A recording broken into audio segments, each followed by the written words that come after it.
call to order the Ways and Means Committee meeting of April 13th, 2021, and it is 4:02 p.m., I believe. Call the meeting to order. Can I have a roll call, please, with your location?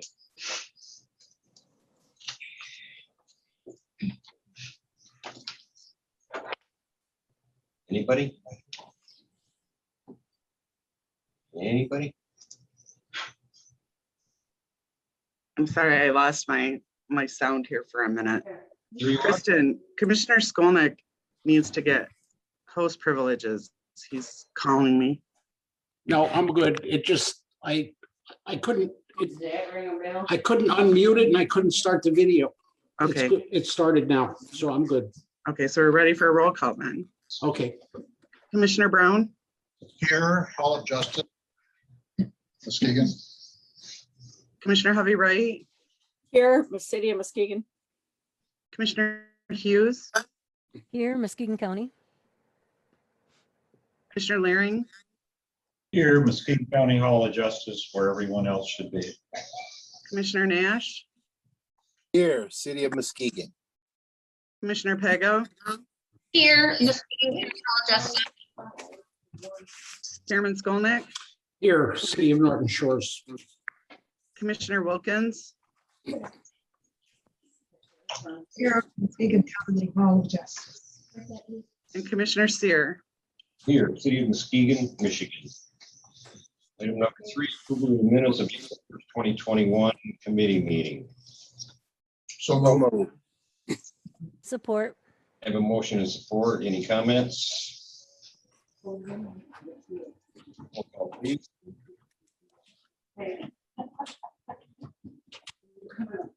Commissioner Sear, I did have a question. Okay, go ahead. On the approval of the minutes from the last meeting, I was wondering when we approved to change the way we did the changes for the county departments on furloughs and stuff, that money goes to their department. Am I correct on that? Or was I misunderstanding that? That's correct. We're keeping track of it that way. Okay, so it'll go back to their department for their use. Yes.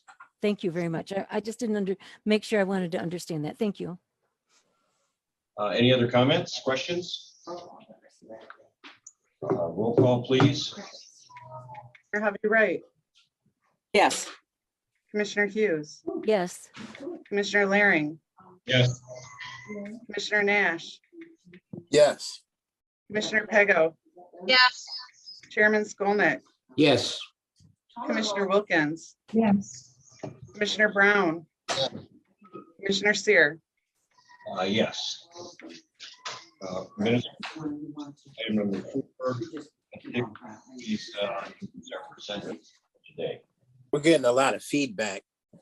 Yeah. There was an ambulance that just went by. No, somebody has their mic open. It's gone now.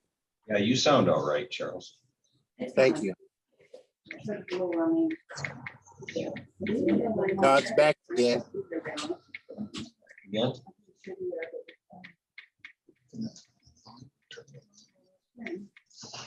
It's coming from the boardroom. It's typing. Technical, muted. Lights.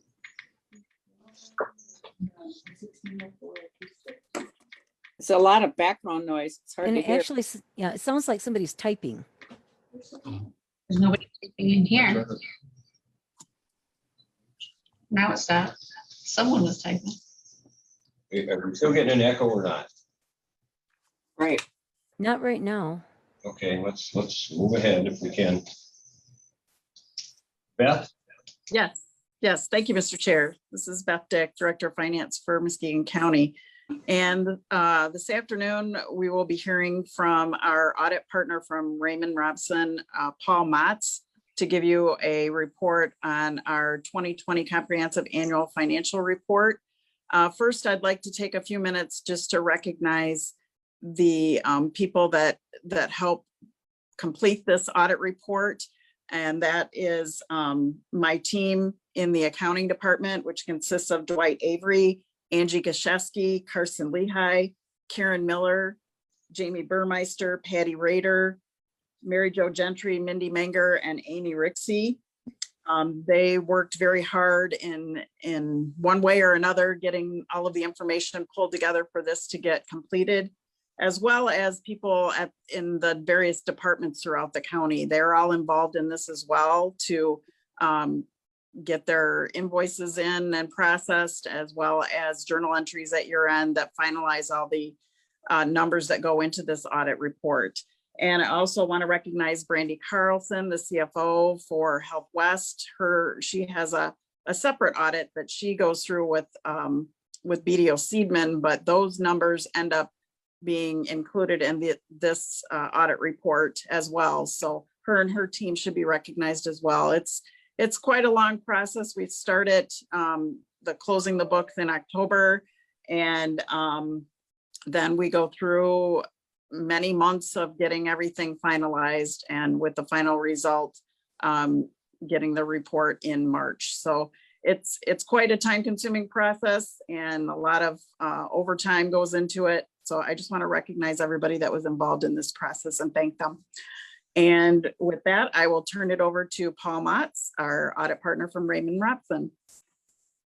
All right, thank you, Beth, and good afternoon, everyone. I've able to unmute myself, but I'm not currently able to start a video. I don't know if they want to add me to video so that I can share my screen as well while I'm going through the presentation. Yeah, we will do that. What was his name again? I'm sorry. Paul Motz. Paul Motz, M-A-T-Z.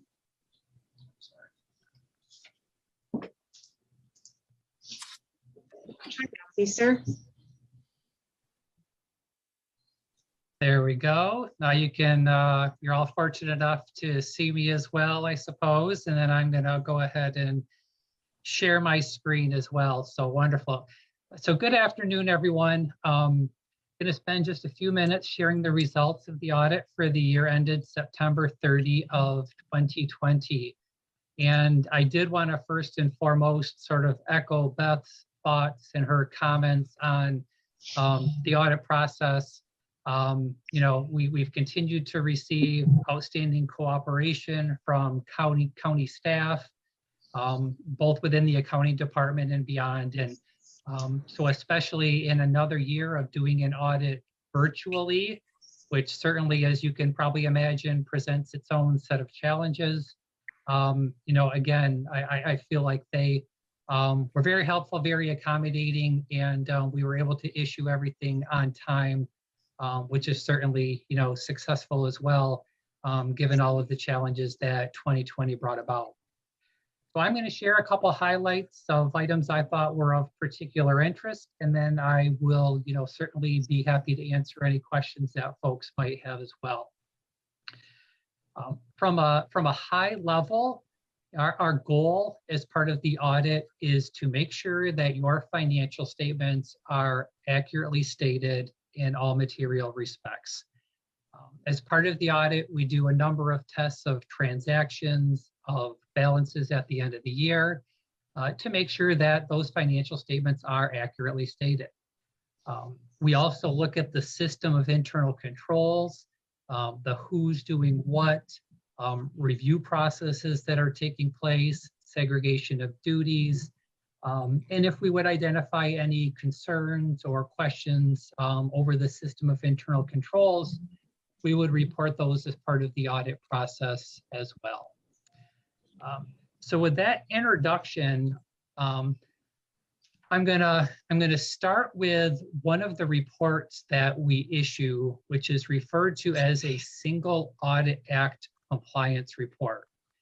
This is a small packet of information, and it's some additional reporting that's required for any entity that receives more than $750,000 of federal funding, funding from the federal government. And certainly Muskegon County has received well in excess of that. I think the number for 2020 was closer to about 11.9 million.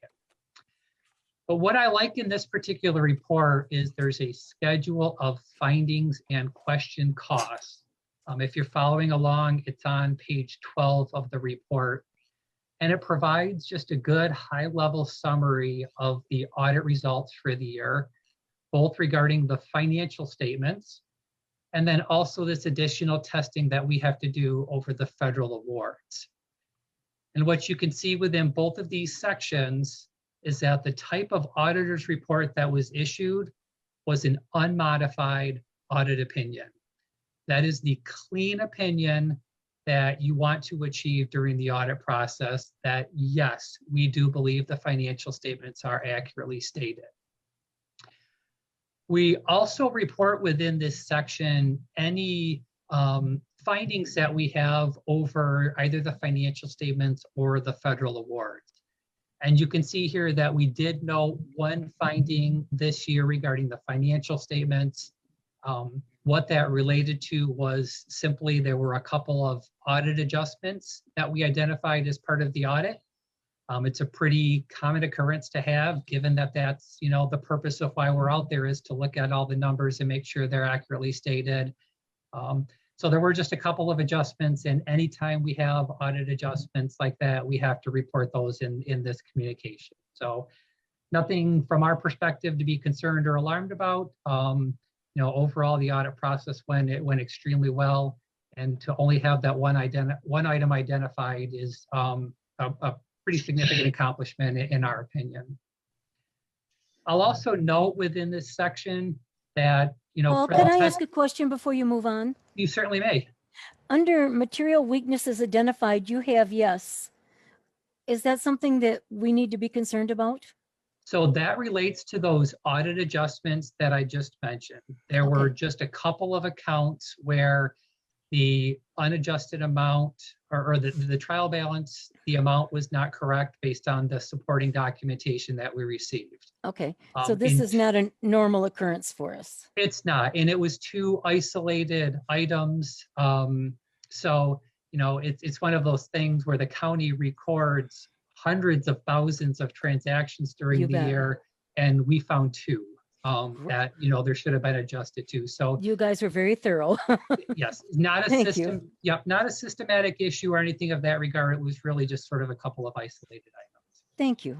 And just as for informational purposes, the additional testing we did over the federal awards, there are different programs that we have to test each year. And you can see that for this year, we tested the WIC program. And then the new program for this year, Coronavirus Relief Fund, that was primarily funded through the state of Michigan. There was additional testing for those funds, which approximated about 2.8 million that was received for 2020. With that, I'm going to move into the larger of the documents, the comprehensive annual financial report. And I'm gonna flip around to a few different pages in here. The first one that I wanted to point out starts on page 3. You can see the page number on the bottom if you're following along on your own copy. And this is called the transmittal letter. And I think this is of hopefully particular interest to you because this is a letter that county management puts together that puts the rest of the financial statements into some perspective, because it doesn't just, you know, list out all of the numbers, but it includes some information on the accomplishments that took place with the funding during the year, some of the initiatives. It gives a little bit more information on Muskegon County and the government. Talks about the local economy. There's some charts and graphs that provide some, you know, sometimes easier to read information. Talks about, you know, long-term financial planning and some initiatives that are being undertaken. So I think it's just, again, it provides some perspective that goes beyond the numbers, and it's something I always would encourage folks to read through. The next item I wanted to bring to your attention is the independent auditor's report, which begins on page 19. You know, we've already covered this when we looked at the schedule that I referred to previously. But this is where it's actually spelled out in this opinions paragraph that we do believe the financial statements are accurately stated. This is that clean, unmodified opinion that you wanted to achieve during the audit process.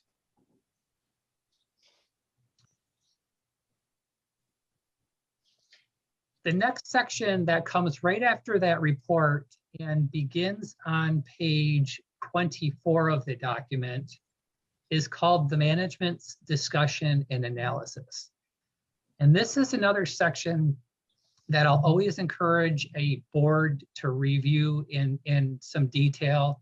You know, the financial statements continue to grow year after year, nearing 250 pages this year, and that can certainly be, you know, a lot of information to work through.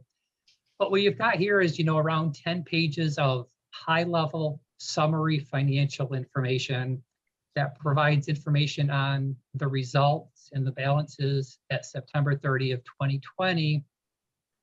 But there is also, as we scroll through this, you can see there's comparative information to 2019 as well.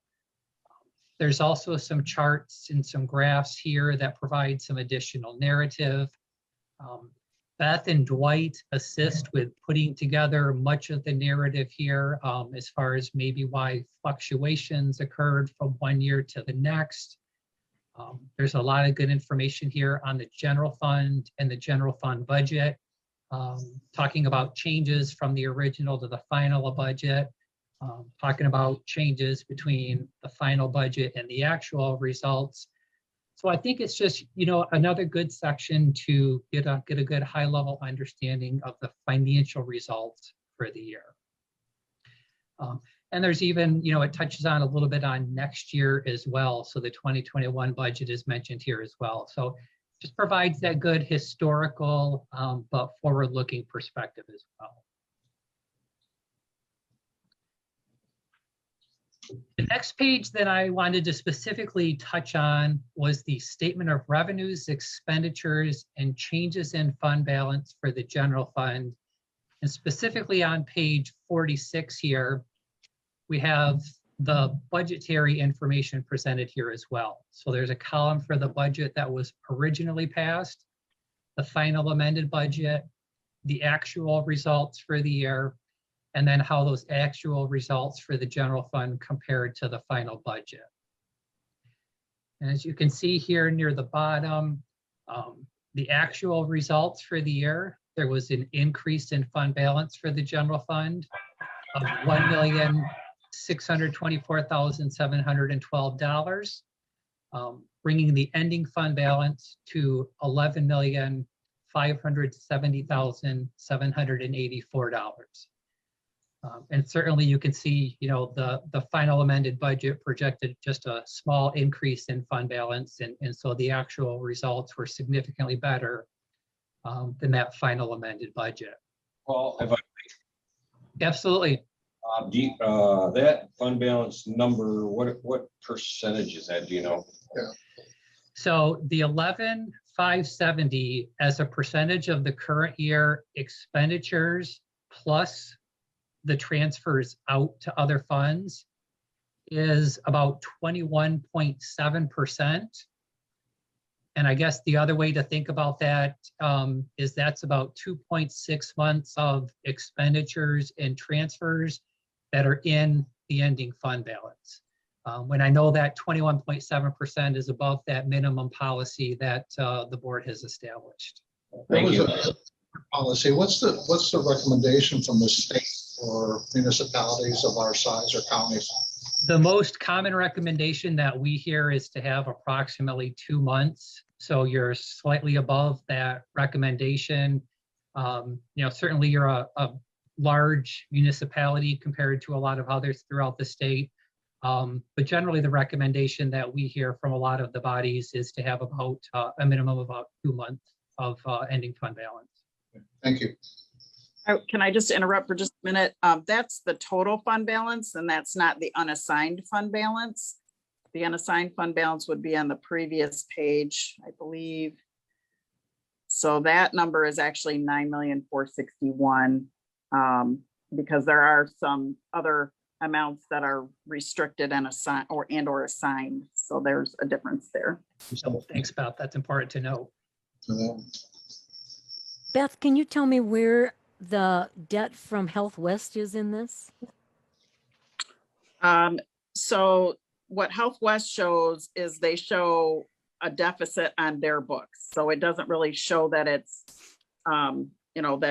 there's any type of loan or whatever from the general fund. It doesn't appear that way in the financial statements. They do show that they've got negative equity and pooled cash right there of 9.5 million. And then you can see the very large receivable showing on there of 20 million, which includes, the amount from the LRE for the past years. But we've spent that money for them. We've already paid it out. That doesn't show up anywhere on our financial report?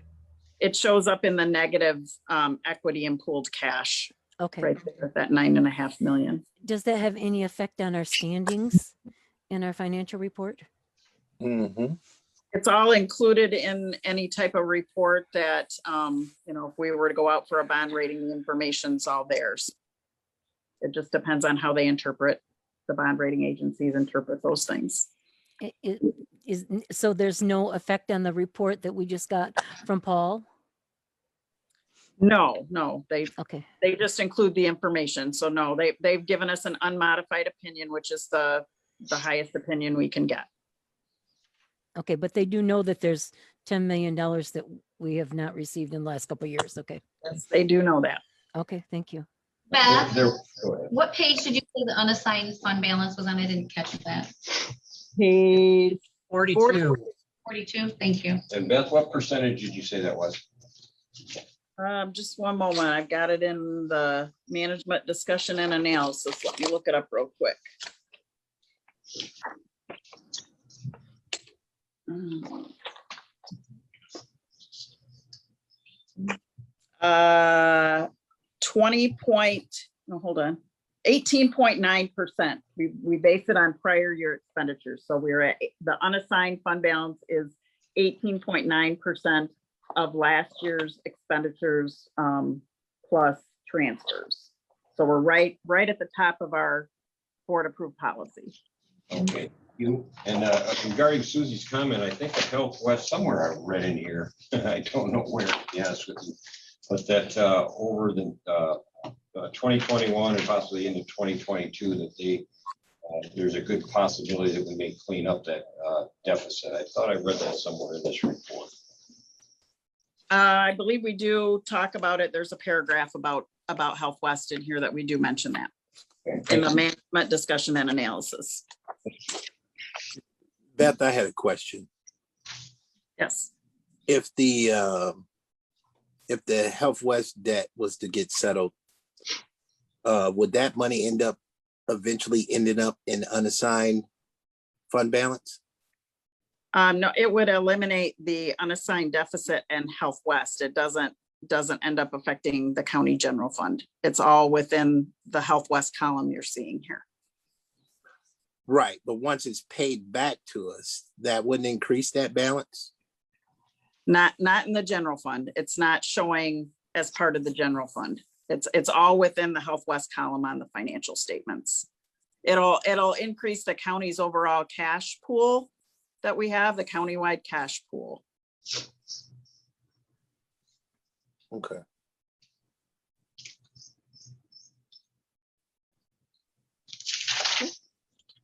Paul, if you want to continue. I will. I have two other items that I wanted to be sure to mention. I know they're hot topics and maybe of particular interest, and that is the pension and the other post-employment benefit or OPEB liabilities. So I just wanted to share some information on each of those. And the first item is right on page 100 of the report. And this one focuses on the pension side, where you could see the balance at the end of the year was a liability of $51,292,000. Sorry, Paul, what page are we on? That is page 100. One item that's important to note here is that that balance is as of 12/31, December 31st of 2019, not as of your September 30 year end. And the reason for that is because you participate in MERS, and MERS has a December 31 year end. So all of their reporting is done on a December 31 year end. So the information is a little bit outdated, but the most current information in the financial statements is that the liability is about 51.3 million. You can see that the net position of the plan, or the amounts that you as a county have set aside, is about 225 million compared to the total liability that the actuary for MERS have come up with of about 276 million.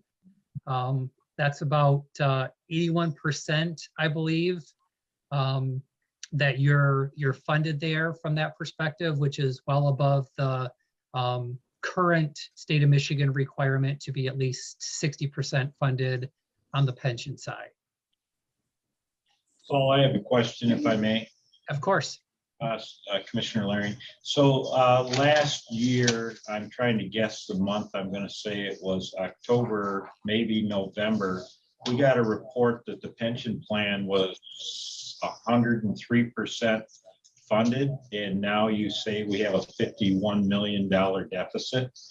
I am wondering what happened there. Can you explain that? I've not seen the report you're referring to, so I can't comment on that specifically, but it may be a partially timing issue based on when this information as of versus the report you had. There is also some, Beth, did you want to chime in?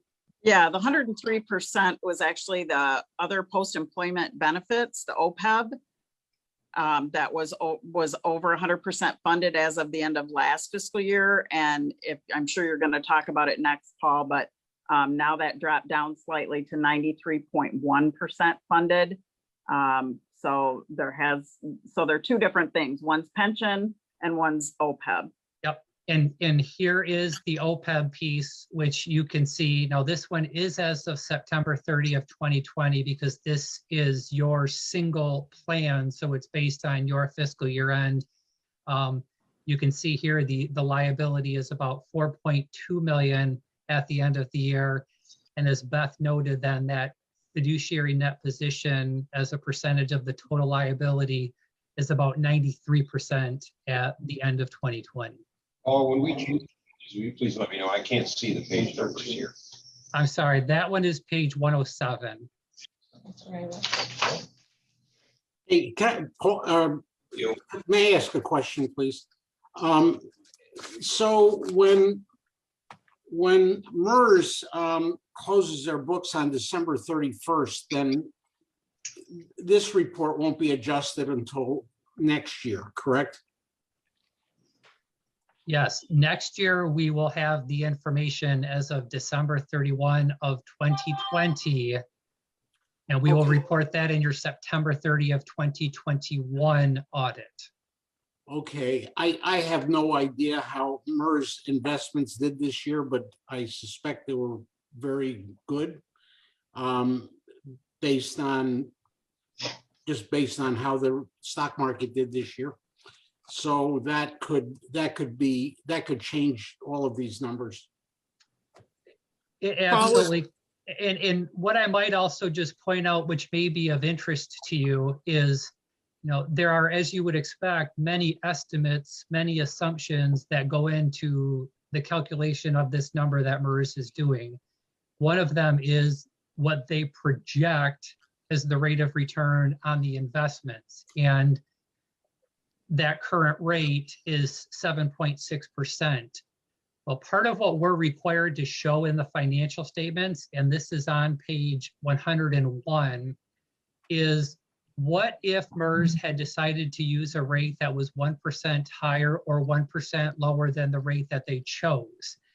And you can see here in what I've set a box around is just how significantly that liability fluctuates based on, the estimate, the assumption that they've chosen as far as a rate of return goes. So if they would increase the expected rate of return, it's gonna significantly reduce the liability. If they continue to decrease it, which they have been doing, then the liability increases. And, certainly that's entirely out of the control of the participating municipalities.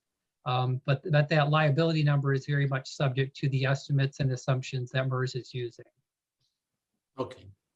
Paul, it might be helpful if you go to page 118 for pension, that kind of shows some of the historical information as far as funding goes.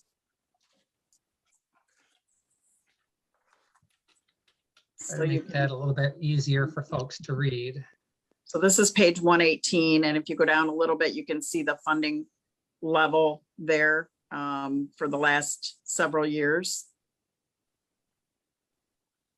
And one thing I will point out too is that in fiscal or for this most recent valuation, MERS did adjust their one of their assumptions, which you can see the $9.3 million number there. That's primarily made up of the fact that they reduced that investment rate of return from, I know you said 7.6 on there, Paul, but I'm remembering 7.75 down to 7.35%. I think the 7.6 might be net of admin fees or something. Correct. Yep. So, whenever MERS makes assumption changes like that, that affects what our liability looks like. And you can see that just changing, I think there were a couple assumptions they changed, but the majority of that impact of that 9.3 million had to do with that investment return impact. So that made our liability go up, but we're still at 81.4% funded. Okay, Beth or Paul, but as it stands right now, our net position at the end of the year was $225,171,872 in that fund that we put aside. Correct. Okay, thank you. And that's the assets, not the liability is the. Oh, no, but I mean, it's not an insignificant number. It's a big number. Right, no, right. So the net liability is the 51 million. And then if Paul, you want to flip to the. Beth, can I just make one other question or point here? Sure. That liability would only apply if everybody retired on the same day. Is that a true statement? Because the way this thing works is people, pay in, retire. It's done over a long period of time. So it isn't like that money is owed today. We owe it, but not right this minute. It's an actuarially determined number, yes. Okay. Beth, do we have any influence on their assumptions? Unfortunately, no. Not that I'm aware of, unless Paul knows of a way we can. I don't. I've actually participated in some presentations while I was presenting audited financial statements where representatives from MERS would attend a county board meeting as well. And it's interesting to hear their perspective, but no, they are adamant that their assumptions are accurate and based on historical evidence. But no, the local units they don't have that influence. The only thing you can really control are the funds that you put into the plan, and certainly whether different groups are open or closed divisions.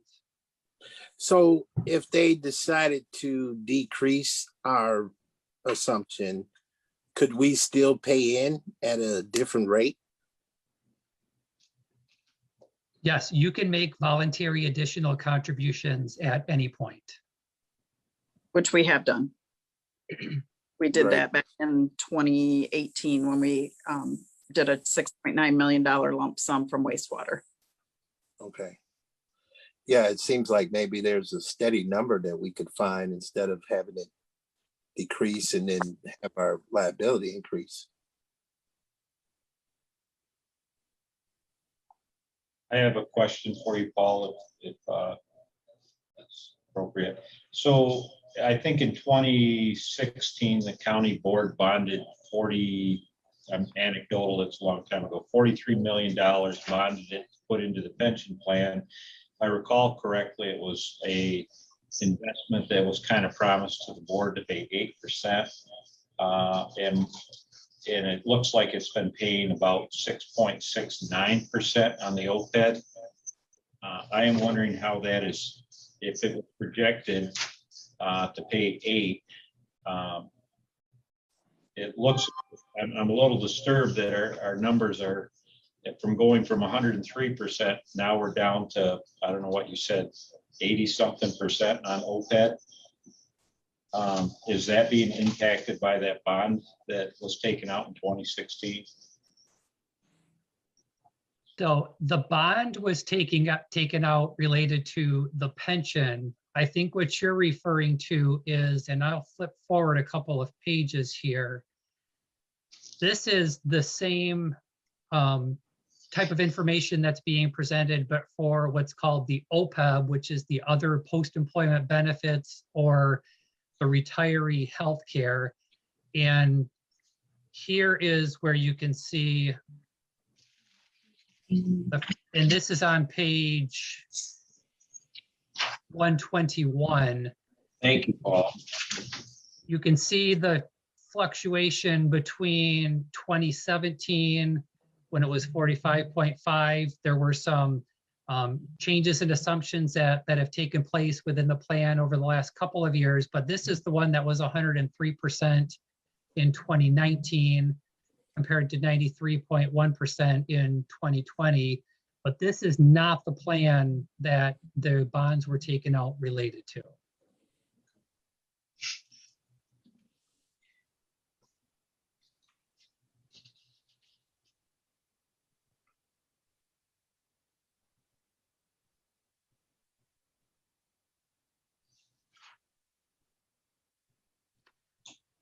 I'm happy to answer any additional questions on pension, OPEB, or otherwise, but those are the items that I specifically wanted to make sure we touched on.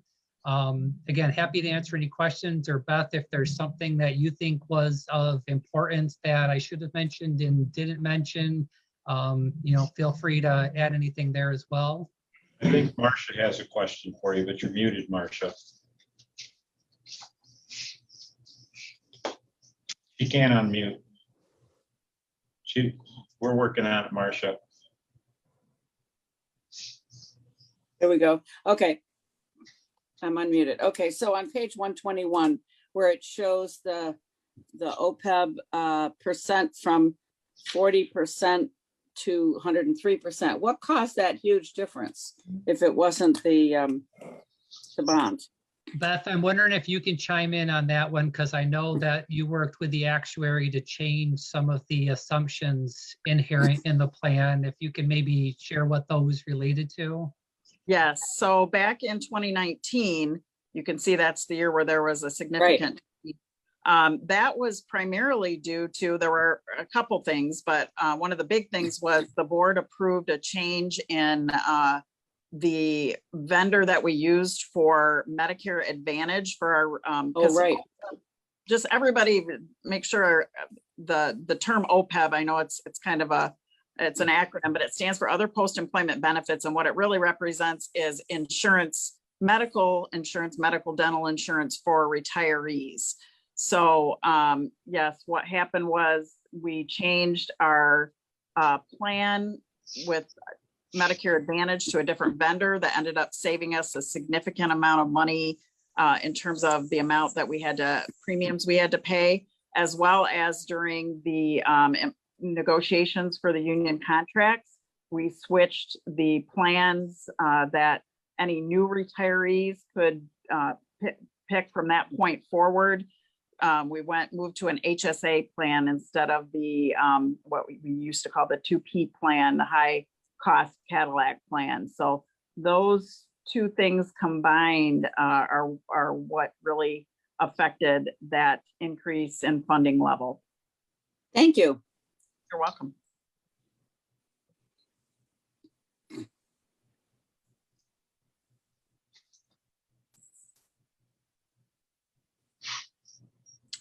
Are there any other questions from any commissioners for Paul? Just like to say it's nice to see him comfortable without a tie.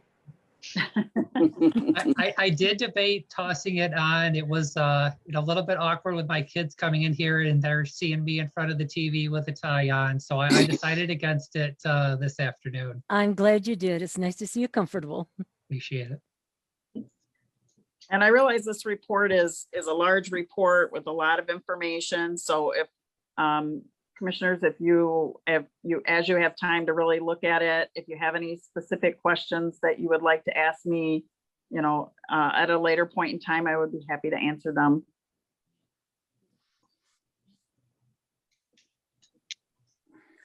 Okay, well, Paul, I think your presentation is done.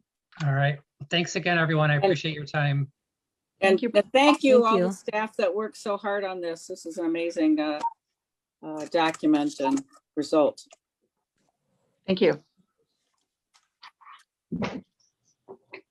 Yeah, Beth, we appreciate your diligence in keeping the county in good standing financially. So, Thank you. let's see. Thank you for helping me out. I got kicked off on my computer, so we are on to then public comment, item number 5 on an agenda item. Does anybody have a public comment on an agenda item? I can't see anybody, so I have no idea. I don't see any. I don't see any hands. No hands? Okay. We're going to move on to item number 6, which is communication, the budget reports. Beth Dick, is that yours? Yes, I don't really have anything to add to that. It's just the monthly reports that I provide that shows where things are at through a specific point in time, and these are through February year to date. Okay. All right, we'll just file those. Thank you very much. Item number 7. Wait, Mr. Chair.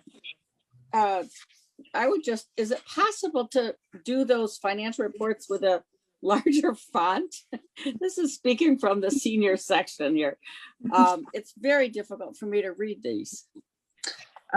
Yes, and it looks like they were done portrait. So we could have done them landscaped, which would make them be a little bit bigger. So yes, I can work on that for that next That'd time. be great. Thank you. Okay, anything else? All right, item 7, items for consideration. Item number 1 is WM 21/04-41 to approve the payment of the accounts payable of $2,970,284.71, covering the period of March 19th, 2021 through April 1st, 2021 for checks as presented by the clerk. So moved. Mr. Chair, so moved. Second. Okay, we have a motion and a second. Any questions, comments, or concerns? Commissioner Hovey Wright, did you have a comment? No. Oh, okay. All right, hearing none, can we have a roll call, please? Commissioner Hughes, Yes. Commissioner Laring, Yes. Commissioner Nash, Yes. Commissioner Pago, Yes. Chairman Skolnick, Yes. Commissioner Wilkins, Yes. Commissioner Brown, Commissioner Hovey Wright, Yes. Commissioner Seer. Yes. That item passes. The next item is WM 21/04-42. This is to approve the resolution adopting the 2021 equalized evaluation for Muskegon County as determined and submitted by the Muskegon County Equalization Department. So move. Support. Have a motion and support. Are there any questions, comments, or concerns on this item? Mr. Chair, yes. Is Don on the line by chance? Yes, I am. All right, I am. So the motion summary is a little bit vague. Can you explain this, please? Yes, Donna Vandervries, Muskegon County Equalization Director. And I want to explain, you should have got a copy of the equalization report. I think they went out Friday, but I want to go through some of the things found in the report and some highlights of this year. First of all, before I go through that, I would like to thank my department. I have plenty staff who have worked very hard to help us get this out, and the local assessors through the county, the 23 assessing units. It's a combined project. Equalization is something we have to do annually. It's required by law. There's 3 steps in the process: local unit assessing. And as you know, we assess for 13 units of government, or 12 in the county now. And we also are equalization. That's our state mandated function, the second level. And then there's state equalization in Maine. So basically we have to make sure everybody's uniformly assessing at half a true cash value in the county. And we audit their assessment rolls after they turn them into us in March. And that's what we've done here. And with respect to this, I want to hit some of the other highlights. The gap between assessed and taxable value is 23% now. That's on an aggregate basis. That means our values would have to fall below 23% in aggregate for us to have the taxable value in aggregate for the county go down. Assessed value this year went up as a whole for all classes by 6.21. Taxable value went up 3.85. Now, some of the individual classes, and then I'll hit a few other highlights. And some of this is found in narrative, and the detail is attached, but on page 6. Our industrial class performed well. It went up 8%. Residential 8%. Commercial 1.5%. New construction in additions to the tax roll were 8% increase. Some of the other highlights, especially residential, which is the bulk of our property, 77%, I believe it is, or 78% in assessed and 75% in taxable. Well, with respect to that, on the residential property, we had the highest annual number of new homes and the second highest in the last 30 years in homes sold. And compared to last year, we had 2,558 homes sold. So that was a 5.1% increase. Also, our value of homes sold increased this year by over 10%. It's roughly 179,793. And that's the highest since at least 1991. The other interesting thing about that, the average days on the market, 11 days. Some other things on residential property, our home starts were pretty good and it was pretty high, even considering the shutdown. And it's the highest, I think it was since 2007. We had 291 new homes. Last year it was 333 in 2019, but as you know, we were shut down for a while. And in the new homes, you had Fruitport leading the way with 64. The second highest was the city of Muskegon with 58, but we had 8 other units with more than or double-digit increase. Now, if you go to page 7, if you have the report, it shows like some statistics as far as new home construction and sell price, and that's a historical. Our CPI this year history is on page 10, and it's 1.4% increase. Our classes remain strong. Our commercial went up, but at the same time with commercial, we could see some tax appeals on the commercial class. And the history of the taxable value, I think I told you earlier, it's on page 10 of the equalization report. The new construction is found on 13. And we have this, there's a graph in there that shows the gap between assessed and taxable value on page 13. And also the by unit is found on page 14. And if you want to know by class, like the breakdown of the classes of property in the county, you can find that. After page 17, there's some charts showing the breakdown of the percentage of property in the county in each class of property. And with that, does anyone have any questions?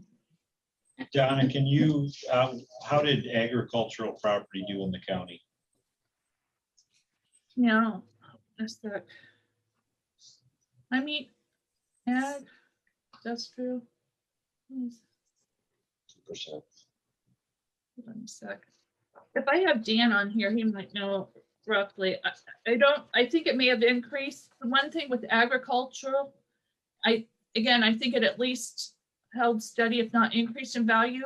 The agricultural property, there's typically a cap on it because if it continues as qualified ag, or you can have transfers. So again, if Dan's on the line, he may be able to tell us the exact percent because I don't see it, or I can find the answer for you. You don't have any numbers in that for agricultural sales for last year either? Well, we will have in the data, but I don't, and actually, hold on a sec. I'm on right now. I don't know the number offhand. I'd have to look it up. Sales. Is it in the report? It does give last year's taxable value and this year's taxable value for ag and the SEVs for ag. So you can Okay. see when you that's going to be in the body of the report. The very first section of the body breaks down the values, SEVs and taxable values by class of property. Okay, we just got the report in our email today, so, There's 113 pages Just yeah. to find out even where we're at on this thing. I can look it up right now if you want to hold on. I think we need more time to review the 113-page report before we decide to vote to accept it.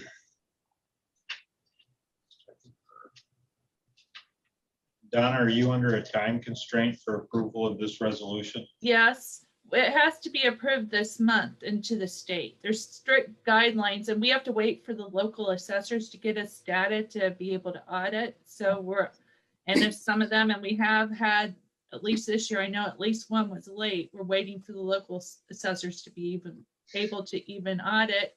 They have 10 days after adjournment of their board of review, or the first Monday, I believe it is in April, whichever is later. So we have to wait for them and then we audit it. We could go ahead and approve that today at the this meeting, and then at our full board, if we still had some more questions, we could finish that there. Melinda, we could try that. Or we can table it until we have time and still address it at the full board. That's true too. I'm going to vote no because I haven't had time to review this. I haven't either, but I do support and respect Donna Vandervree's opinion on this, and I know she wouldn't send one to us that she was uncomfortable with her name on it, so I fully respect that. So is there a motion on the floor right now? To make a Yes. motion Yes. to table this until we have time to thoroughly review it. Can I get a second? Second. We have a motion to table in a second. Is there any questions, comments, or otherwise on the motion?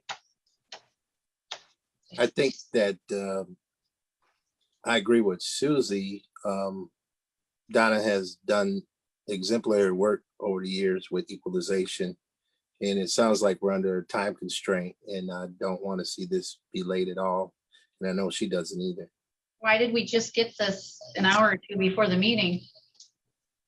I didn't know it was there until they just said she sent it via email. We just checked it. We just got there before this meeting. Commissioner, I can answer that. We received it Friday at noon. Kathy's off that afternoon. So it wasn't brought forward till today to me, and then I had Kathy forwarded on. So based on the person on vacation receiving it on Friday, that's why. So, Mr. Chair, Commissioner, oh, you're right. yeah, there is not another Ways and Means Committee meeting before the full board. So by tabling it, it has, as I understand, it has to go to Ways and Means before it goes to full board. So. And we could always put, table full Donna board if in we that needed to. position. What was that, Commissioner? We could always table this at full board if we needed to.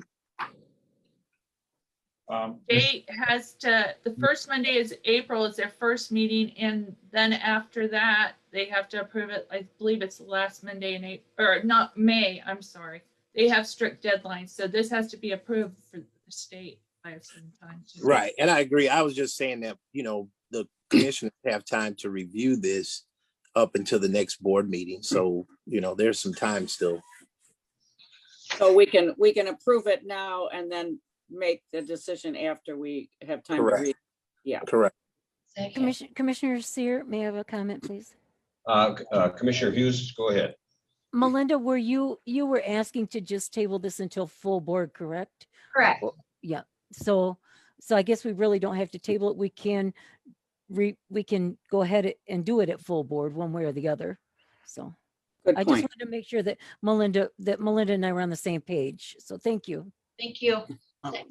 If Chairman Seer, if I could just say, I just want to make sure we're doing this right. If we table it now, it can be brought back at the full board meeting and passed or defeated, but we can vote on it at the full board meeting and just as if we were doing it here.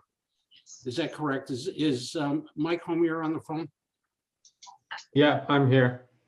Mike, we can table this and bring it back to the full board and still pass it on time.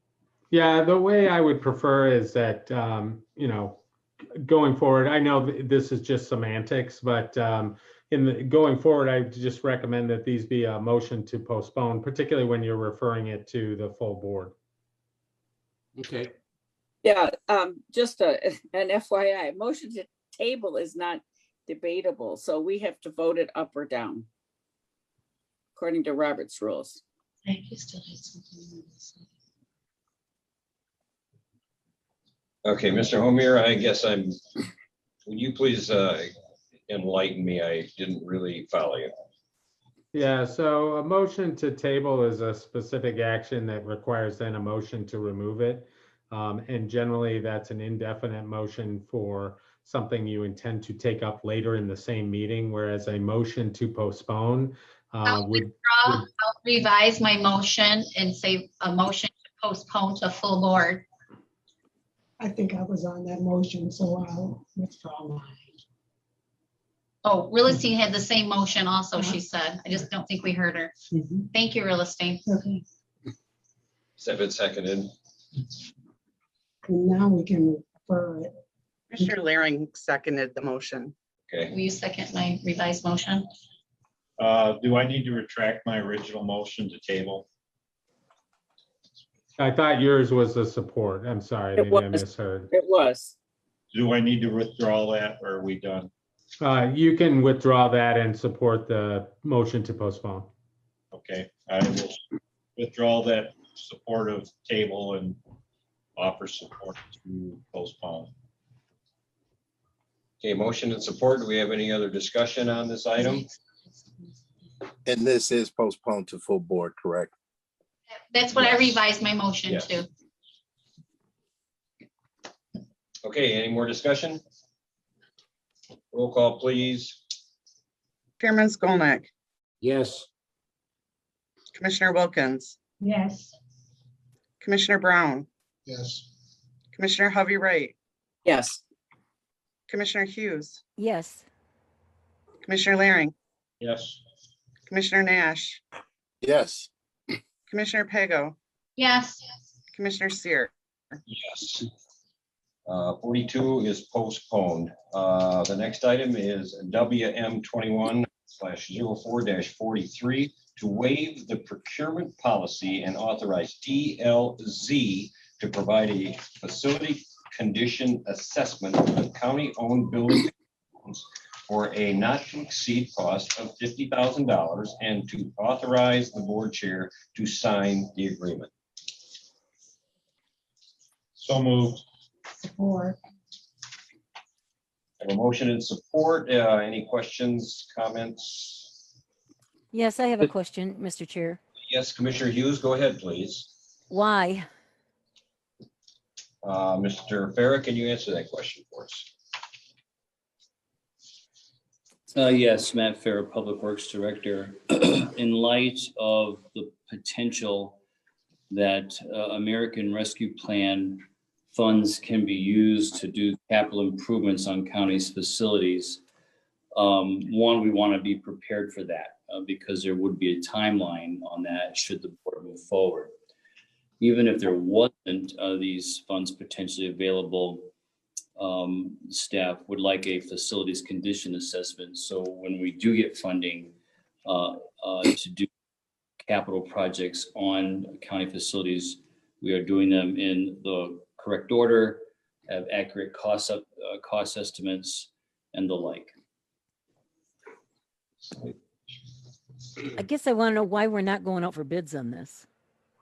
Oh, sure. Okay. We did a full request for proposals, bids, if you will, back about a year ago.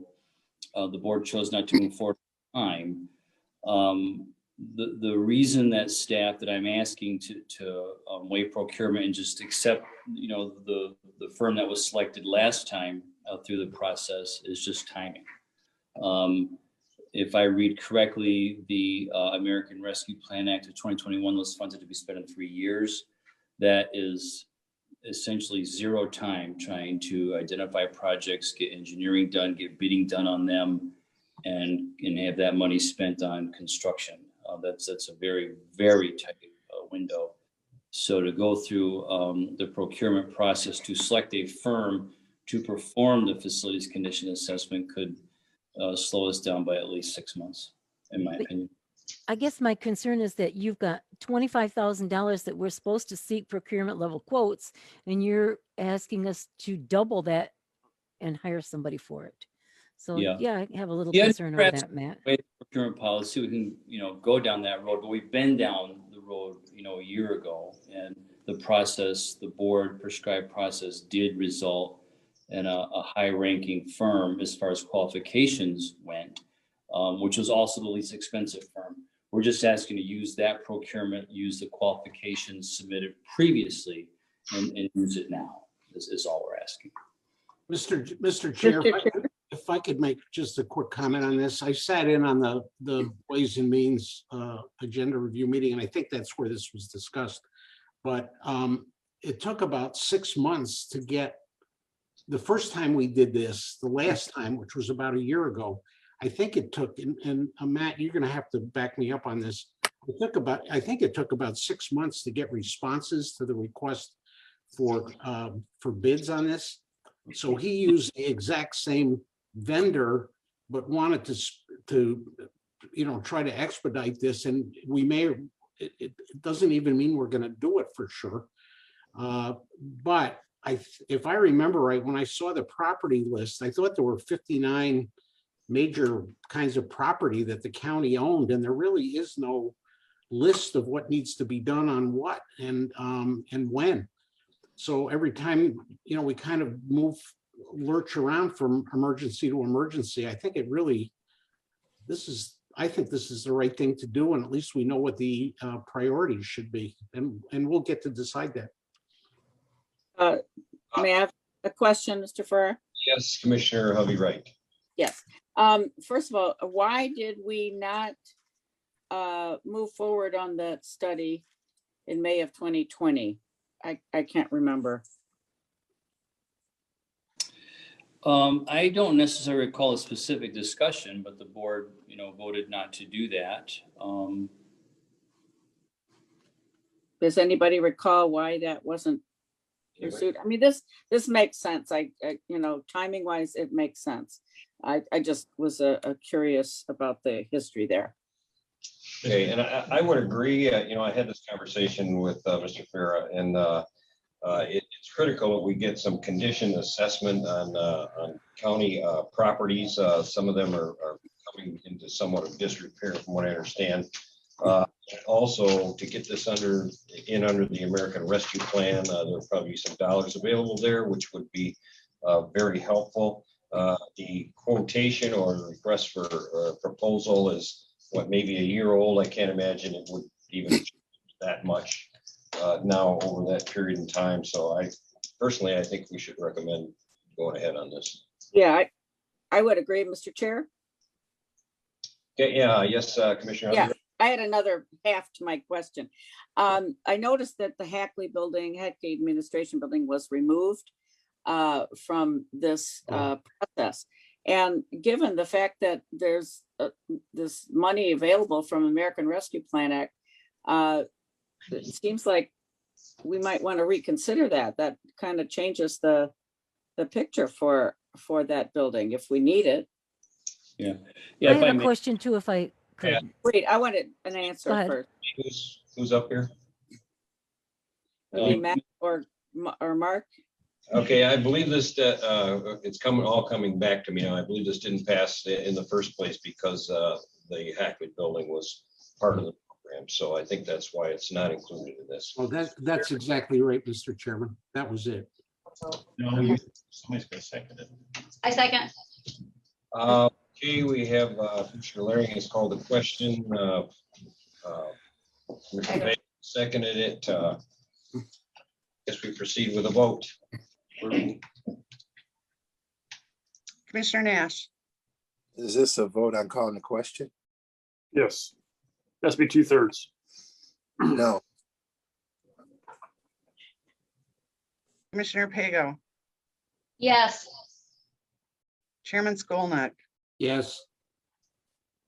Commissioner Wilkins, No, Commissioner Brown, Yes. Commissioner Hovey Wright, No.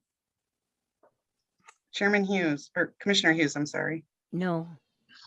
Commissioner Laring, Yes. Commissioner Seer. Yes. It's Discussion 5 yes, continued. 4 no. So we vote. That motion fails. Question. Yes, Commissioner Laring, So please. my question is to Matt Farah, I'm assuming that you've had contact with this firm and they have an availability in their schedule to proceed with this work? yes, that is correct. Thank you. Mr. Chair, Yes, Commissioner Nash, please. I just noticed that this was non-budgeted, so I'm just trying to figure out where is this money coming from? May I answer? Mr. Farah, please. Yes, thank you. That is correct. I did know we didn't specifically budget this item in the budget. However, some of the items that we did budget for, capital items, came in way under, or some parts of them was need to be done. Between that and other savings within the current allotment for facilities, there is adequate funds to do this without asking any additional funds. Commissioner Seer, I have a question too, please. Yes, Commissioner Hughes. Matt, first I'd like to say thank you for the comments. I understand the motion a little bit better now. And I'd like to address Commissioner Hovey Wright's comments about the Hackley building. While I think that's a viable option, it does not qualify in this situation because it is not a county-owned building and grounds. I get it. Okay. Thank you for clarifying because I really didn't get an answer, but thank Yeah. you. I'm sorry. Any other questions, comments? All right, let's have a roll call vote, please. Commissioner Wilkins, yes, Commissioner Brown, Yes. Commissioner Hovey Wright, Yes. Commissioner Hughes, Yes. Commissioner Laring, Yes. Commissioner Nash, Yes. Commissioner Pago,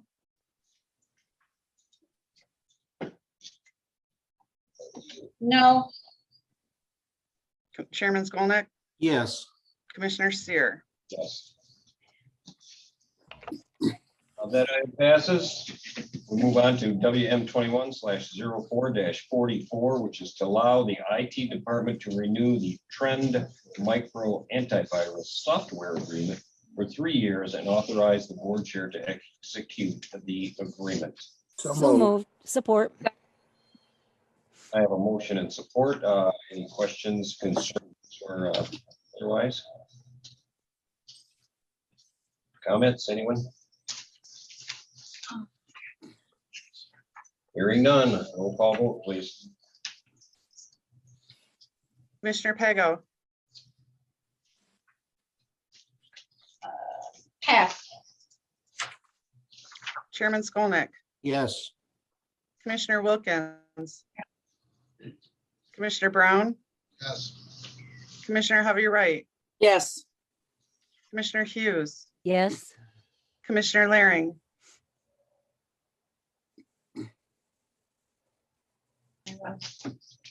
Commissioner Laring, Yes, I'm sorry. Thank you. Commissioner Nash, Yes, saving money. Commissioner Pego, Yes. Commissioner Seer. Yes. That item passes. Next item, number 8, is unfinished business. Is there any unfinished business today? The unfinished business, hearing none. Any new business? Is there any new business today? I have some new business if I could. Commissioner Hughes, please. I'd like the administrator to look into something for me. I was contacted by a former employee, and there seems to be possibly some things that we did not expect with the airport new company. They said that there's a lot of things that we're paying for that we didn't think we were going to have to pay for, like phones and email and VDI and BSNA and desktops and vehicles and stuff. Could you give us a report at the next meeting on what all the county is providing for them? Because I too thought that they were going to come in and take over everything. So I'd like to have a report back on that so we know where we stand on that situation. Yes, we'll provide a report on that. Thank you. That's all. Thank you. Okay, thank you. Any other new business? Anybody? Yes, I have some new business. I'm gonna make a motion for Muskegon County, a resolution banning social passports, example, vaccine passports within the boundaries of Muskegon County. I have a copy of this at everyone's spot here in the boardroom. If you were here, you'd be able to read that, but I can read it aloud. Please do. So you know what you're voting on. Whereas the Constitution of the United States of America, under the provisions of the Fourth Amendment of the Bill of Rights, provides all citizens the right to privacy, including medical privacy, and whereas pressuring or coercing citizens into experimental medical treatments violates the protections given to all people in the Nuremberg Code, and whereas medical records and information are private and fall under HIPAA protections, and whereas the state of Michigan allows for medical, religious, and philosophical exemptions for vaccines, and whereas Muskegon County Department of Public Health and the MDHHS acknowledges there are many instances where an individual, along with their doctor, decide that specific medical procedures or pharmaceuticals are unsafe for their patient. In fact, our own federal government deemed vaccines unavoidably unsafe in 1986. Whereas social passports, otherwise known as vaccine passports, do not take into consideration the large number of citizens who have contracted and recovered from the SARS-CoV-2 and are therefore naturally immune. And whereas all currently available quote unquote vaccines are not FDA approved and considered experimental, and whereas the CDC, MDHHS, and the Muskegon County Department of Public Health acknowledge that vaccinated individuals are able to contract and spread SARS-CoV-2, and whereas because vaccinated individuals are able to contract and spread SARS-CoV-2, a space where only vaccinated individuals are present holds the same risk as a space where individuals are both vaccinated and unvaccinated. And whereas social passports, otherwise known as vaccine passports, are thus highly discriminatory with no real benefit to society. And whereas the commissioners are obligated by oath to protect the rights of the citizens of Muskegon County by upholding the Constitution of the United States of America. Now therefore be it resolved that Muskegon County supports a ban on social passports, otherwise known as vaccine passports, in all government buildings, public spaces, businesses, and places of employment. Be it further resolved that a copy of this resolution be sent to Governor Whitmer, Senator John Bumstead, Representative Terry Sabo, Representative Greg Van Werkum, the Michigan Senate, the Michigan House of Representatives, Michigan Association of Counties, and to the clerk of each county in the state of Michigan. And I also have provided an Exhibit A, I'll call it, with several pages of law, federal laws, constitutional law that back up, cite all of the resolution that is proposed. Second. Motion to table. Because In a second on this resolution. Mr. Chairman, I don't, Yes. motion to table. wait, Because Mr. Chair, just before the motion to table, the reason I'm asking, because a motion like this is not allowed under the board rules. No. Mr. Homier, it has to be referred to a committee. It has to be submitted in writing ahead of time. I mean, you can't just do this. This isn't a sensible way to do business. Just spring it on us in 5 minutes and pass it. Well, I will say that this is specifically permissible under the board rules to make this motion at a committee meeting, such as Ways and Means, and then would go to the full board if successful. And that is the way the county has operated, at least since I've been with the county. Mr. Chair, But, Yes, and Mr. Chair, I would just like to say that, I agree with Commissioner Skolnick that this is kind of a abrupt something to be read to us, which we don't even have a copy to view. But I also just wanted to inform everyone that there is no state or federal goal to develop any type of passport. They have denounced that being an issue and do not plan to try to enforce that at all. So I think that this is also irrelevant. So I have a. yeah, Mr. Chair, I would agree, since this is a virtual meeting. Please, next, Marcia, excuse me. I'm sorry, am I called on? Okay, so since this is a virtual meeting and we don't have it in front of us, I mean, we have not received this, I don't think we can vote on this. It's kind of not only unnecessary, but not done correctly. Mr. Chair, I have a comment. Yes, Commissioner Waring. So vaccine passports have been implemented in several states, several cities, and airports across the country. This isn't a movement. Not true. Coming for us already. It is headed in this direction. This is the board's opportunity to offer a little foresight and get in front of this before we have another full-blown issue where we have to have 100 callers in on another call. We can get in front of this issue ahead of time. If you don't think it's necessary, then what harm does it do? I want to venture to say that you see it's coming too. That's why you're trying to head it off at this early stage, because you would like to actually support some sort of a vaccine passport.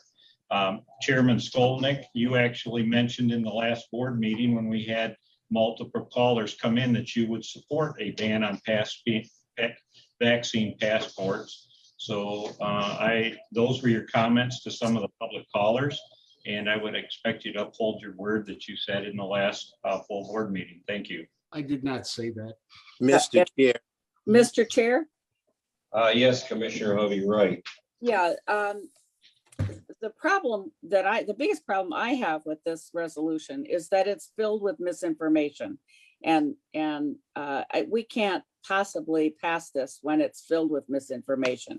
And I don't know where it came from, but I don't think we can consider it. If it's just a clean passport thing without all this incorrect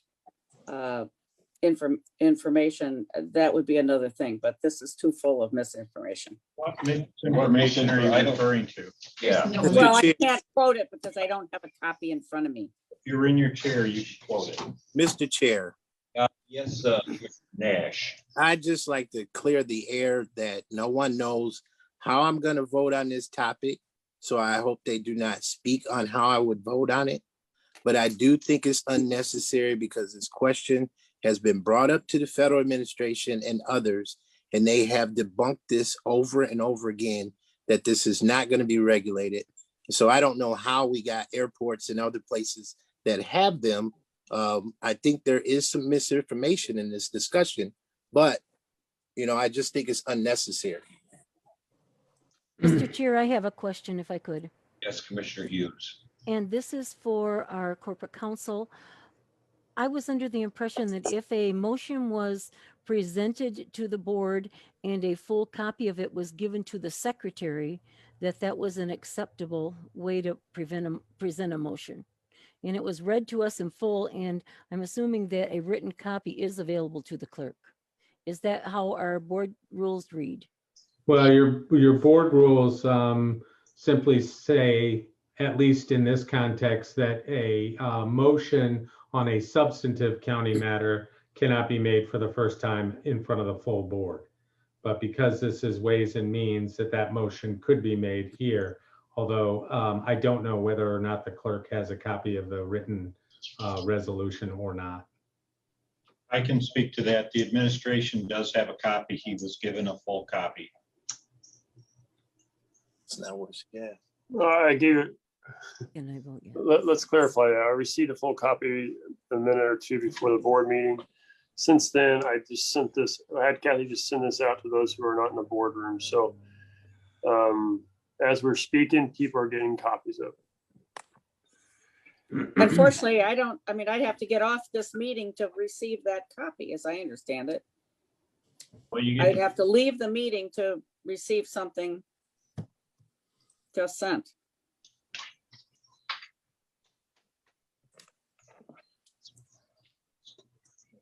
Can it be sent to my personal email? I can pick it up on my phone. Mr. Chair, will this won't be approved at this meeting. It will be going on to full board, correct? No, it has to go to committee. This is committee. This is committee. It will move on to full board. If I'm asking the corporate council, if we approve this now, will it move on to full board? That's correct. Thank you. Okay, so we would between now and then have an opportunity to, those of us that haven't taken a look at this yet, we'll have an opportunity to go and look at it between now and full board then. Is that correct? Yes. Yes. I would love to have a motion to postpone until full board. Yeah, we got a motion on the floor already to approve this, so I don't know if we can do that. Can we get a roll call vote on this? On what? On the motion in the, that's on the floor to approve this resolution. We had a motion to postpone. Wasn't No. seconded. We have a roll call vote. A roll call vote on the, there was a motion to approve this resolution and it was seconded, and that's what's on the floor. And then I made a motion to table. It wasn't seconded. Let's move along. Roll call, please. Roll call vote, please. Is there a second for my motion to table? Roll call. I'll second it. Too late. Where's Kathy? Please. Roll call. Can I get a roll call, please? Sorry, I just want to make sure, we've got members of the board who are speaking when they don't have the floor. It is the chair's prerogative to select members who have the floor. So I just want to make sure that we understand the rules and what we're voting on or what we're considering. My understanding is that the chair has called for a vote on the motion to adopt the resolution, which was made and seconded. That is correct. Commissioner Laring, Yes. Commissioner Nash, No. Commissioner Pego, Yes. Commissioner Skolnick, No. Commissioner Wilkins, No. Commissioner Brown, Yes. Commissioner Hovey Wright, No. Commissioner Hughes, No. Commissioner Seer. Yes. That's 4 yes, 5 no. Yes. No. Moving on then, any other new business? Mr. Chair, I have Yes, a Mr. Larry. question for the administration, if I may. Go ahead. I am wondering if you can give us a report on the sheriff's bond, please. The sheriff employees bond? Is Yes. that what you're thinking? I'll defer to our corporate counsel on what can be said or cannot be said. On what bond are we talking about? On with the state. That is in chapter 51 of the Sheriff's Revised Statute of 1846 on chapter 14, 51.79, if you need to go there. Yeah, well, I don't know the status of it. I've never discussed it with the sheriff or anybody else, so I can't answer that question. So do we know who, well, I can read that statute to you. Well, I'm not concerned with the statute itself. The question is what the status was of the bond, and I don't know the answer. If you, So that is my question, if the administration can give us a report, if the county holds a bond on the sheriff. and I have further questions to that. They're supposed to. So, and then my questions are, who are the executors and who are the administrators of that bond? So you're referring to bond in general, right? Every elected official is supposed to be bonded by the county to the state. Correct. I just want to make sure I understood the question. Yes, we'll look that up. Thank you. Okay, thank you. Any other new business? Hearing none, we'll go on to item number 10, which is public comment. Public comment limited to 2 minutes each, please. It looks like I see a hand. I see Ann Dorow's hand. Ann, are you on?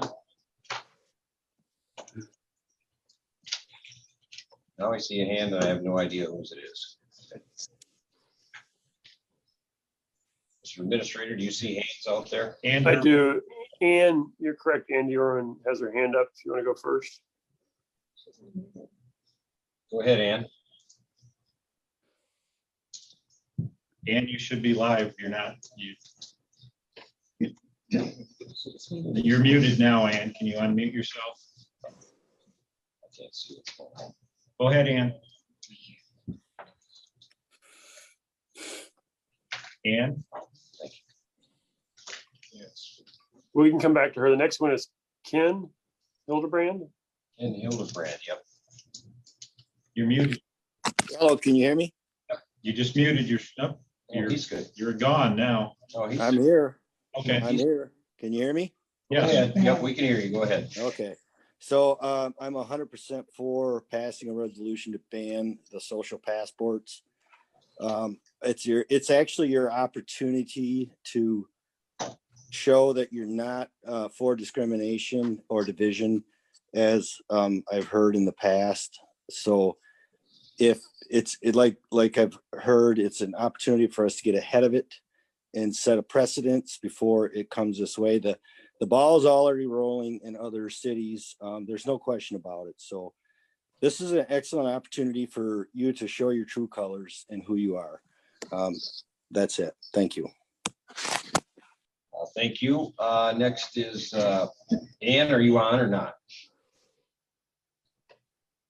Okay, I don't know if Ann's having problems. Muted again. She muted herself. Ann, you're muted. Okay. Go ahead, Ann. Ann, are you there? Okay, Rich Mapus, I guess. You're next, Rich. Thank you. I would like to also strongly urge and recommend the Muskegon County Board to ban any type of social or vaccine passport for use by any business or county offices. To begin with, a vaccine passport would violate HIPAA laws, the Fourth Amendment, and the Nuremberg Code. As well, vaccine passports would be extremely discriminatory. Many people are not able to take the vaccine, such as those with severe allergies, those with family history of adverse reactions, and those who have had the wild virus and recommended to not receive a vaccine, such as my daughter, and including those who have the right to choose not to receive the vaccine. The people like my daughter would be cast from society. They would not be able to attend live events with friends, go out to dinners to celebrate with family, allowed to enter stores, to shop, or even buy their own food. They would be restricted from living life. They would be fundamentally segregated from society and treated as someone less than someone else. In a time when people are calling for unity and that all lives matter, we must stop any vaccine passport. You have taken an oath, and it is your duty to uphold the Constitution, to uphold the laws of this state and county, to protect the people of Muskegon County, to show the citizens of Muskegon County that you have their best interest at heart, and to protect all our rights from those who would try to take any of our rights away. Please take your oath and duty seriously. And again, I strongly urge you to ban any type of vaccine type passport. Thank you. Thank you, Mr. Mathis. I appreciate it. Donna Pennington, you're next. Unmute, please. Can you hear me now? Go ahead. Oh, sorry. This is Donna Pennington, 1418 Lakeshore Drive. I just wanted to express my gratitude to the commissioners who supported the extension for the COVID-19 emergency order for Muskegon County. In Michigan right now, we're at an all-time high for the number of hospitalized adults with confirmed cases of COVID-19 at more than 4,000. Muskegon County is listed as a place with a very high risk for exposure to COVID-19. And as I think you probably know, we have had the most cases in the nation in recent weeks. Data also from the states of Michigan and Georgia reveal that women of color are most likely to die of COVID-19, presumably in part due to the high risk levels of their jobs. So by extending this order, you're protecting the health of the citizens of Muskegon County, and I am very grateful for that. I wasn't planning on speaking on social passports. I don't even know what some of the commenters are talking about with regards to social passports. Not anything I'm familiar with that any government entity in the United States has passed, but at any rate, they seem to be filled with misinformation as far as restricting anyone from living their life. So thank you very much for this opportunity to speak. And that's all. Next individual looks like Jessica Hanna. Unmute, please. All right, can you hear me? Go ahead. Yeah. Oh, perfect. Okay, so my name's Jessica Hanna, and I want to read a headline that was from yesterday's Business Insider. People on the Caribbean island where a volcano went off are being evacuated on cruise ships, but not without a COVID-19 vaccine. This is something I really wish that we didn't have to talk about, but unfortunately, this is on the horizon. There is an agenda to push this vaccine passport. Unfortunately, this is going to create two classes of citizens, the vaccinated and the untouchables. And we're already starting to see that. And I really want to encourage you to not allow this to happen in the county. This is not morally right. It is not constitutional.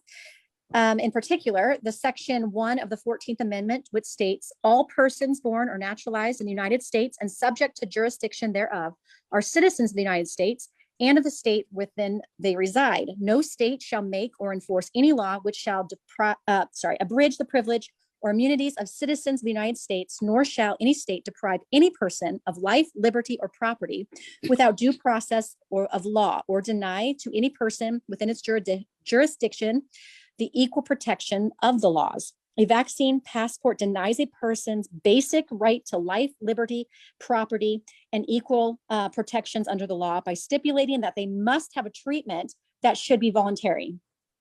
This then becomes not only about the public health or the welfare of the citizens, which would be greatly threatened if treated like a second-tier citizen. So really, I encourage you, this is coming. Please get ahead of it. This is not misinformation. I really wish it were. Please think deeply about the ramifications of what's happening. Thank you, Jessica. Point of order? Yes. Yes, people need to state their address when they're speaking. That's part of the rules. Thank you. We cannot request their address, Commissioner. Mr. Hollier. According to our rules, or It's maybe a safety issue. Mr. We Homemaker, can't- we can't force people to give their addresses. Yeah, you request people identify themselves, but beyond that, I don't think address They can't, necessarily they can't matters. say what, because there've been people from out of the county that have been calling in and, I mean, maybe just the city. They certainly, as members of the public, whether in or out of the county, have the right to publicly comment. All right, thank you. Angela R., you're next up. Angela R., you please. Go Can you ahead. hear me? Yeah. Okay. I am also in favor of you guys getting ahead of the vaccine passports. I think they're a terrible idea. They are discriminatory. And for those that cannot get the vaccine, even if they want to get it, if they cannot get it for any adverse reactions, it would be singled out as well. Also, New York has rolled out the Excelsior Pass that they use to allow people to go to a Mets game. And I'm blanking on the second one, but there were 2 events that they required you to have the vaccine passport in order to enter to participate. So I am strongly in favor of you guys taking the lead and showing the whole state that this is unconstitutional and not okay. And it is totally against our freedoms and our liberty. Thank you. Mr. Chair. Thank you. Angela, can we get your last name, please? Riley. Thank you. Okay, thank you. Mr. Chair, can I interject for a second? Homer. So your board rules, although they do not require an address, they indicate that speakers should provide his or her name and residence, that is where they reside, not necessarily address. I construe that as city, township, or county. So-and-so Muskegon or Norton Shores or whatever. Yeah, that's Right. correct. Thank you. Also, let me just, I just want to provide some context to the resolution that apparently is debatable about what your authority is. And if you look at the resolution that was introduced, it doesn't actually ban passports, social or vaccine or otherwise. It supports a ban. And so I would question whether or not the county has jurisdiction to impose a ban, but there's certainly nothing wrong with supporting a ban, whoever may have that jurisdiction. I suspect that resides either at a very local level or at a state level or at a public health department level, if it exists at all. Okay, thank you. Carol Voigt, you're up next. Can you hear me now? Go ahead. Okay, Carol Voigt in District 8. And I'm speaking, first of all, I'm very happy the way the meeting went without, with following the Roberts Rules of Orders. I think you have a little bit to learn about that, and I would encourage you to get a parliamentarian.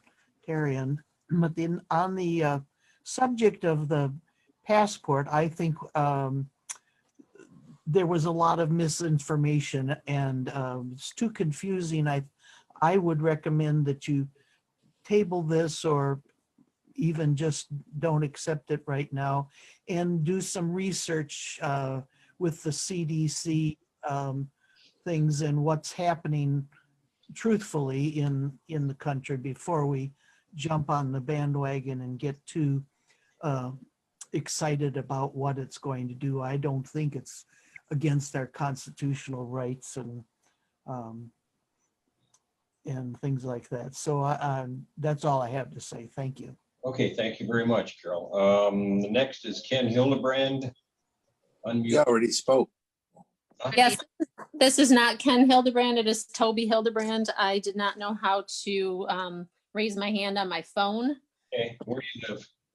I am in Muskegon County, Sullivan Township, and I support the ban on social passports anywhere. I agree with what everybody else who supports this has said. It violates our laws. It's unconstitutional. And those of you who are speaking and representing us as a county who are unaware that this is going on in other cities and states is an embarrassment to our county that you are not informed, but yet you are our leaders. I highly encourage you to educate yourselves on what's going on and what's coming. And I have been to many meetings and have been involved for close to 2 years now. And you have stressed time and time again about discrimination. And this is it at its finest. We are looking at two different classes, the vaccinated and the unvaccinated. I work for the public schools and I see it already. I go to the grocery stores, I see it already with the masks, and it's only going to grow worse. So I encourage you to take a stand now and set a precedent to not allow those social passports to take place anywhere here in our county. That's all. Thank you. Okay, thank you very much. Appreciate your comments. The next would be Ryan Bennett. Unmute, please, Ryan. Good afternoon, Commissioners. Ryan Bennett. I reside in Twin Lake, Michigan. I want to express my support with the 5 commissioners who voted to extend the emergency order and also voted no to bring this resolution to full board. I think this is so far removed from what good county governance is and has been in Muskegon County. So here we are in a Ways and Means Commission meeting. We're going to drop a new resolution and then we're going to text our buddies to call in last minute to support it. That's not transparent. That's not how county government's supposed to operate. Commissioner Sear, you're my commissioner, as my representative in Dalton Township. I would expect a little bit more transparency. If we're going to do this whole resolution and new business thing, that needs to be distributed to the public beforehand so they know to tune in to comment for or against. Thank you. Thank you, Mr. Bennett. Tammy Jager, you're next. Can you hear me? We can hear you. Okay, I just have a really quick comment on this whole issue of the passport. Tammy, where do you live? For those of you on the commission, I want to remind you that you think it's all right for people not to have voter ID because that suppresses the vote. A passport is another form of ID. So I don't know why anyone would be for any kind of vaccination passport. It works on the same principle as a voter ID. And I just want that comment out there for you guys to understand. We don't need a passport for showing whether we're vaccinated or not vaccinated. I firmly believe it's a privacy issue with me. I have health issues. I'm not able to get the vaccine, but if I don't have a passport, I won't be able to travel. I mean, what kind of business is that? And why would I have to have a passport to travel when I don't need an ID to vote? And a vote is far more important to me than anything. So I would ask you all to reconsider this, the whole issue. And thank you, and you all have a great and blessed day.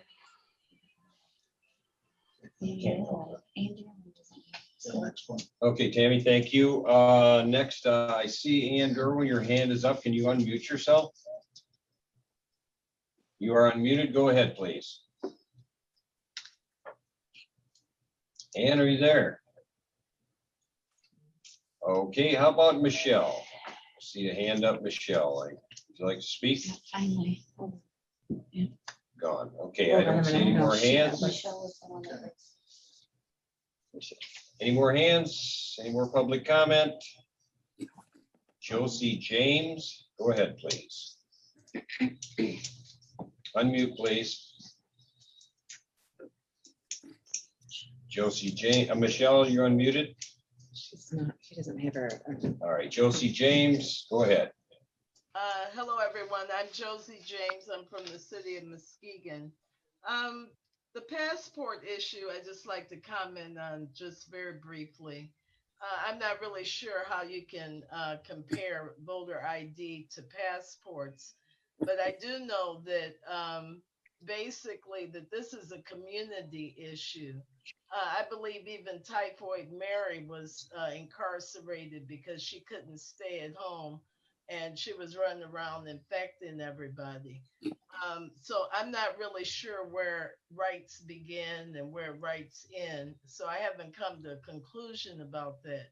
But I do know that if I want to travel overseas, the European countries and everywhere else, they may not view individual rights the same way we do. You may not be able to travel if you don't have some proof of vaccination. The other thing I wanted to mention, but I see that Commissioner Laring has hightailed it out of here.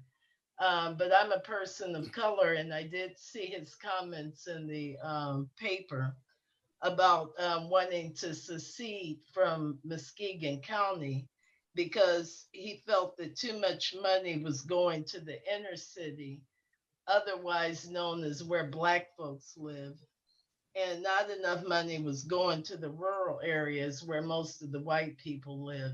I just wanted to remind Mr. Laring and I guess Pago or whoever the commissioner was that sided with him, is that Black people traditionally weren't able to acquire wealth because even here in Muskegon County, for many years, they couldn't even buy a house here.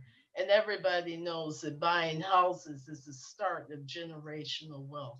Thank you for letting me speak. Thank you. Comment, I appreciate that. Michelle, are you on or not? Michelle?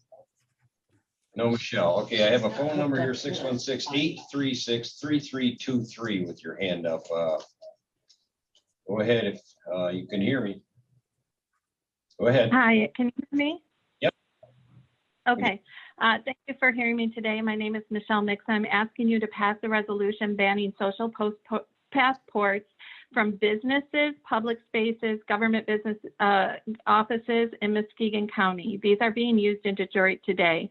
We're talking about private businesses not being able to ask for papers and proof of vaccination to enter their business, have a cup of coffee, go to the zoo, bring my children to a museum. This is what we're talking about. I'm not worried about what the state is doing. I'm worried about our county and what that will look like. Did you see the news this weekend regarding St. Vincent's? A volcano exploded and an evacuation order was given because the residents were in grave danger. Cruise ships were mobilized to help evacuate residents, with one shocking exception. Only the vaccinated population was allowed to leave. Those who were unvaccinated for any reason at all were left on the island to inhale ash, potentially dodge falling rock. They were left on their own. If this is not discrimination, I don't know what is, and it's in real time unfolding before our eyes. And it will know no bounds.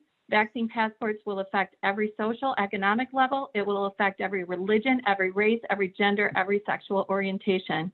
Outside of the fact that asking for this information is a violation of HIPAA laws, I want you to imagine a scenario. Currently, people with severe allergies, those who have gotten and recovered from COVID, and those with severe autoimmune disorders, among other reasons, are recommended to avoid the vaccine. This constitutes tens of thousands of people in Muskegon County who will be left out of normal society. What will this subculture of society look like when we allow an entity or government or otherwise? What will life be like for them to get a coffee, to go to the grocery store, to take their children to the zoo, to take the bus, to go to the library, to go to college, in a restaurant, or go to the beach? How far is this going to go? Do you know? Discrimination based on private and protected medical information. Please do the right thing and stop this system from coming into place in Muskegon County and splitting our society indefinitely. Michelle, for your comment. I don't see any There's more one more. hands. Wait a minute. Is this one?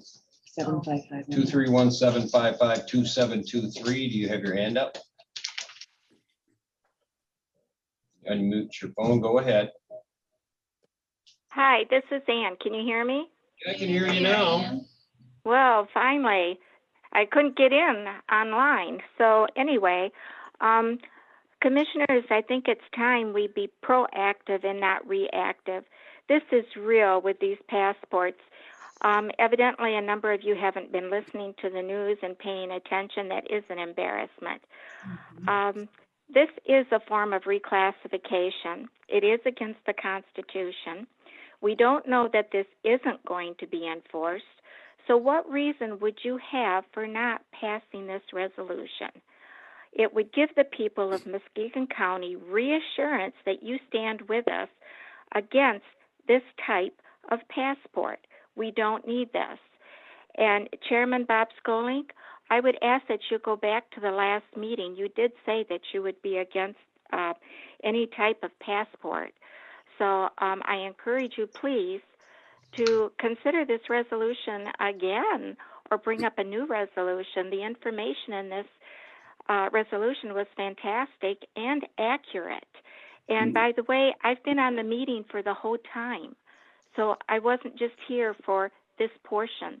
Just to let you know, I'm interested in my county and I want my freedoms, and I want the county of Muskegon to have their freedoms. Thank you. Thank you, Ann. Appreciate the call. Anybody else? I don't see any hands. Okay, public comment. Let's go on to final board comment. Does anybody have a final board comment? Yes, Commissioner Seer, I do. Yes, go ahead, Susie. I have a couple comments. One, I would like for the corporate council to look into it and see if it is legal for or available during our open meetings or whatever it is, to find out if people can text during the open meetings, because I've had a couple people say that people are being texted during the open meetings, and I do think that is against the rules. Okay, any other comments from the board? Mr. Chair, I just have a couple of comments. Go if I ahead. may. Thank you.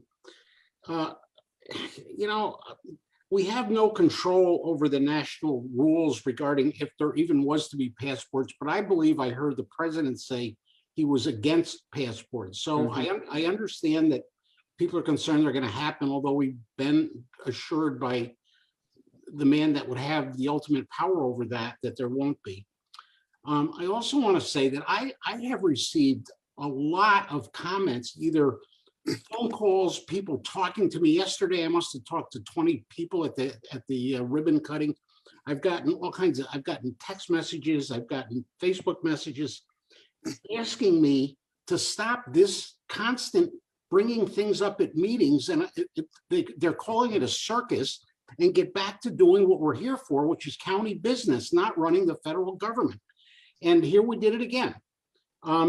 Also, I wanted to say that people are, and I can't read my notes here, but some people are calling in and there is a division. And I understand there's people who believe in the vaccines and there are people who don't want anything to do with the vaccines. They don't believe they work, or there's something evil about the vaccines. And I understand that. And it's not a few people. There's a percentage of people that are never going to take a vaccine. So really, what's going on here is today was a protest against between people who believe in the vaccine and people who don't. I believe the people who don't are in a pretty large minority, and those calling in are very well orchestrated. Many of them are reading scripts. What we are seeing is an attempt this is the beginning of what's called the tyranny of the minority. And we have to understand that there's more than the people out there that believe these certain myths, or maybe they're not myths. I don't know. I listen to the experts. That's why I got my vaccine. So I don't know where this is all going. If this goes on like this, then we're going to spend a lot of time in meetings. I mean, we're all going to stay here and we're going to do what we have to do. But I mean, I can tell you that there are people that have had enough of this not us, there are the public that's had enough of this, and you're going to get a lot more phone calls. Or we're going to get a lot more phone calls. Anyway, that's all I have to say. Mr. Chair, I would like to make a final comment. Yes, Commissioner Larry, go ahead. Yeah, so I actually take offense to Chairman Skolnick's comment. This is not a protest. This is called public debate. This is where this forum is contested in the public arena. This is how rights are attributed to people through debate, and left or right, Republican or Democrat, it doesn't matter. This is where it has to happen. This is where the public engages their elected officials. It leads to a protest if we try to squelch this public comment. I actually encourage more of this. If I've sat through some of the city commission meetings and they'll go 3-4 hours without a problem. I think the a lot of this board's biggest problem is they're missing their 6 o'clock tee off time or something. We need to be able to have these debates publicly and agree or disagree, and then we vote. I am completely in favor of as many callers as want to call in and state their opinions and make their voices heard. And as far as it being false information and a minority of people, a minority, there's no tyranny of the minority. I don't know where you get that doctrine from. I would like to see your sources of where that's even printed at. That might be under the Communist Manifesto or something, but it's certainly not in the Republican documents. Mr. Chair. Yes, Commissioner Nash, please. I'd like to state that, I think Commissioner Skolnick is completely right. I think that our community is beginning to look at this as a serious clown show, and they do not like the way that the board is conducting itself with these type of tactics. Any resolution that comes before this board should be something that we share with each other. We have to understand that words do matter, and even in a resolution, those words are very important. And to not be able to have time to even look them over, not to be able to understand whether there is some misguided information or whatever it may be, I would just employ any commissioner, if you're going to bring something forward, try not to just spring it on us. Let's try to work this out. I'm not a huge fan of the passport issue, but I'm not going to support a resolution that I don't completely understand or may speak something against something that may not be realistic, true, or have real research behind it. And the thing is, everyone's talking about their rights and abilities and things of that sort. But I would say, look at this in a different way. You care about your health concerns, your rights to choose and things of that sort. Remember that when you start thinking about a woman's right to choose, when she has a right to choose what she decides with her body because of whatever conditions may be. We take these principles and we use them when we want to use them, but we don't use them when we don't want to use them. And I think that's hypocritical to use them when you like something that you favor, but you use them against someone else. So I think we have to really look at that, but I hope that we can continue to work more in peaceful matters and working together. Sometimes we have to agree to disagree, but other than that, some of this gets a little theatric and kind of silly. And I think our community is really sick and tired of it. Any other final board comments? Marcia Huppy, right? Sure. Yes, thank you. Number one, I agree. This has our meetings have become somewhat of a circus. I think we all need to learn Robert's rules and our own rules, and we need to follow those. People that are speaking need to state their name and their residence.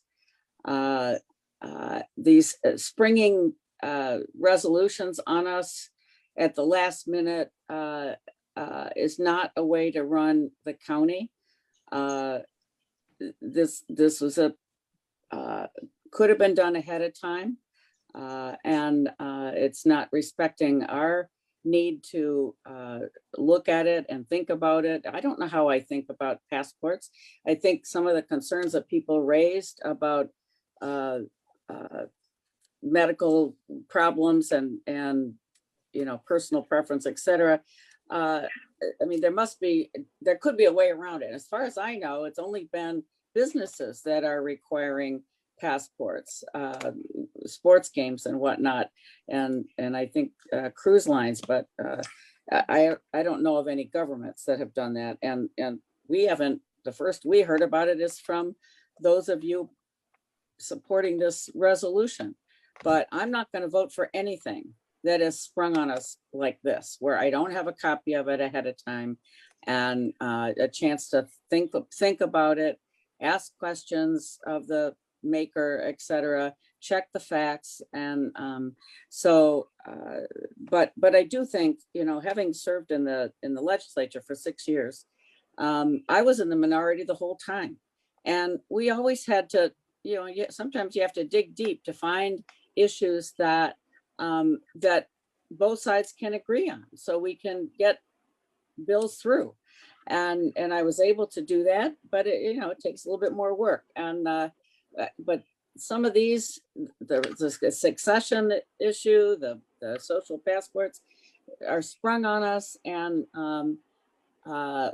not much thought has been into it. Facts aren't checked. And it's really a distraction from what we need to be doing in the county. What we need, there's plenty of real problems that we need to address. And we're not doing it because of these distractions. So that's what I have to say. Thank you.